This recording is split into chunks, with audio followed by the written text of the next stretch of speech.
15 декабря 1971 года Великобритания проснулась в новой денежной системе. Этот день называется Decimal Day – день десятичной системы.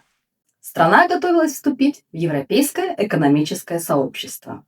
И старая система осложняла финансовые расчеты международной торговли и мешала новым компьютерам, которые только начинали появляться. Для молодых это был шаг в будущее. Для старшего поколения – шок, настоящий финансовый кошмар. За один день исчезла система, которой пользовались веками.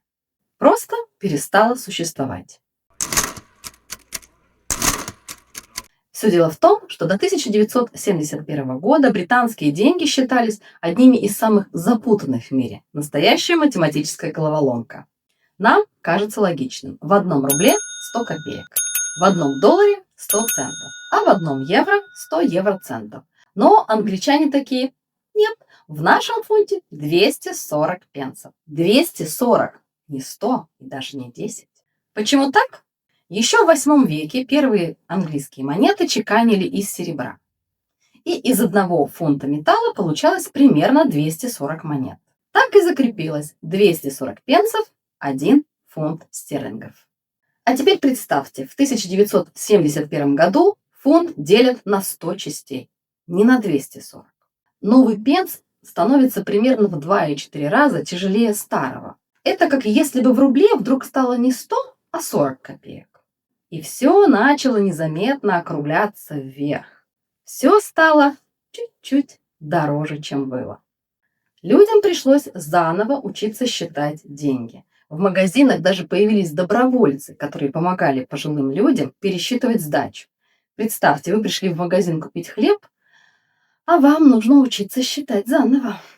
Но действительно ли старая система была такой уж плохой?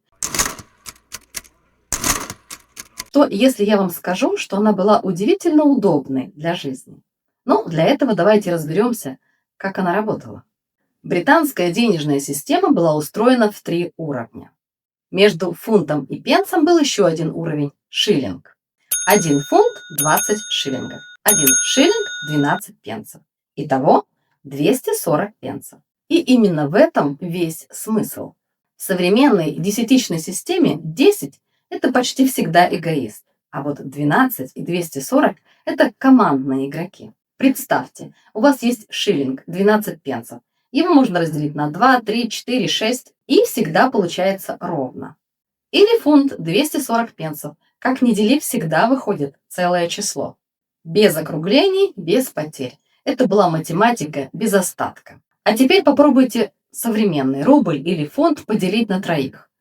Не получится. Всегда останется вот эти вот 0,33. Но настоящая магия этой системы была не в цифрах, а в том, как она ощущалась в жизни. Фунт, шиллинг и пенс были основой. В реальности монет, конечно, было больше, и у каждой свой характер. Некоторые даже на ощупь отличались. Например, трипенсовик был 12-гранным, его невозможно было перепутать даже в темноте. В десятичной системе цены часто округляются вверх. Если в магазине товар стоит чуть больше копейки, с вас всегда возьмут 2. Британская система позволяла считать точно. Благодаря полпенни и фартингу 1/4 пенни цену можно было установить такой, какой она должна быть. И это не про бедность, это про точность. Среди всех этих монет была одна, которую любили особенно. 6 пенсов. Маленькая аккуратная монета, и до 1946 года из чистого серебра. Если пенни был рабочей лошадкой, то шестипенсовик – это про другое. Он был про уют, привычки и веру в чудо. Его так и называют – счастливый шестипенсовик. Переходим к традициям? Ну, куда же без них? На Рождество хозяйки прятали шестипенсовик в пудинг. Кому он доставался, того ждала удача и богатство. Да, вместе с риском сломать зуб, но это уже детали. На свадьбах шестипенсовик клали в туфельку невест. Есть даже такая английская старинная присказка. Что-нибудь старое, что-нибудь новое, что-нибудь взятое взаймы, что-нибудь голубое и серебряная шестипенсовая монета в туфельке. Считается, что монета приносит достаток и гармонию в семью. И, возможно, немного терпения, потому что ходить с монетой в обуви – ну то еще удовольствие. А гитарист группы Queen Брайан Гарольд Мэй, играет шестипенсовиком вместо медиатора. Он говорит, что металл дает более рычащий звук, то есть деньги стали частью музыки, в буквальном смысле. И да, эти традиции живы до сих пор. Где же берут реквизит? С 2016 года серебряные шестипенсовики снова чеканят специально для таких случаев. Кстати, у этой системы были и свои слабые места. Например, в конце XIX века появилась новая монета в 2 флорина. Проблема в том, что она была очень похожа на крону, но стоила меньше.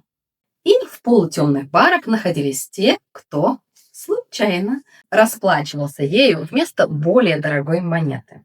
И в конце дня выручка почему-то не сходилась.